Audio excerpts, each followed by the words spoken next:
breaking news tonight, just a day after Iran's failed missile strike on U.S. forces in Jordan, Central Command made the following announcement just in the last several minutes. We're quoting here that U.S. forces began launching strikes against Iran at 8 p.m.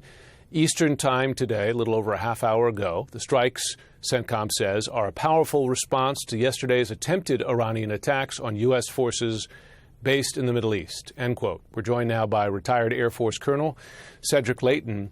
And listen, there's been a lot of telegraphing of these attacks today. President Trump said so, including in some colorful language in an interview earlier today, that he would be striking back for those Iranian missile attacks we saw yesterday. What is the military objective of strikes like this? Is it purely retaliation? Well, that's one part of it, Jim. I think what we're seeing is not only retaliation, but also the potential for the start of something else.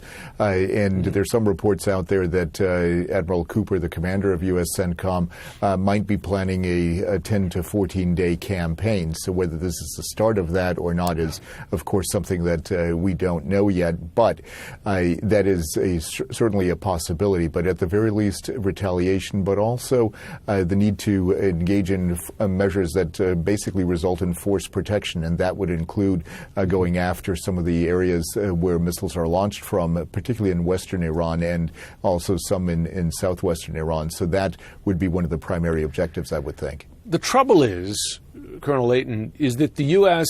and Israel have been striking such targets for months now, and Iran has maintained a capability, a diminished capability, but a capability nonetheless, to strike its neighbors and to strike U.S. bases in the region with impact, right? And the U.S. lost 4 soldiers in Jordan just a short time ago. What is the evidence that a new night of strikes or round of strikes will reliably eliminate that threat?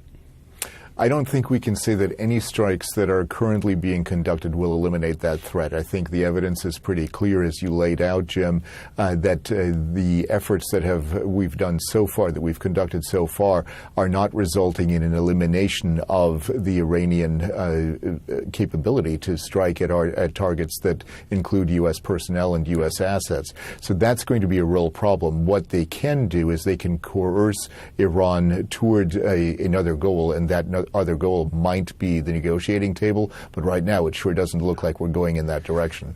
Well, and listen, to that point, the president has claimed multiple times that Iran is interested in going back to the table, desperate to go back to the table. But we had the deputy foreign minister say a short time ago that we have sent no request for negotiation with the U.S. during the past 16 to 17 days, at least in public statements. They're not expressing any immediate desire. A question I have for you is, because we've talked a lot about the impact of the war in Iran on U.S. missile stockpiles, particularly interceptor missiles, air defense missiles, those that go into Patriots, etc., but also attack missiles like the Tomahawk, for instance.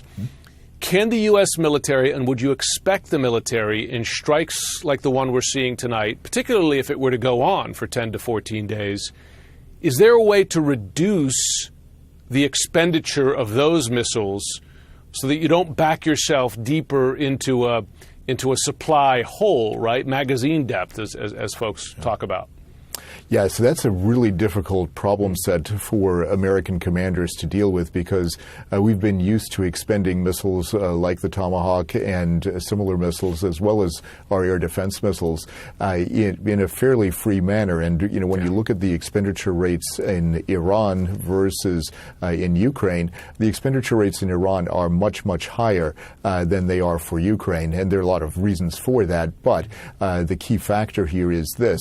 The U.S. has really left its defense industrial base lacking in this particular case the capacity for our industrial base to reproduce those missiles and to bring them out to the front lines where they can be used is not as robust as it should be. And I think it's become pretty clear that, with the expenditures that we've seen in Iran, that there's a lot of work to be done in that particular area. So for this offensive to succeed, I think they are going to be, basically rationing some of the missiles they're using, but they're going to try to make them as effective as possible, and that's going to be a key element right there.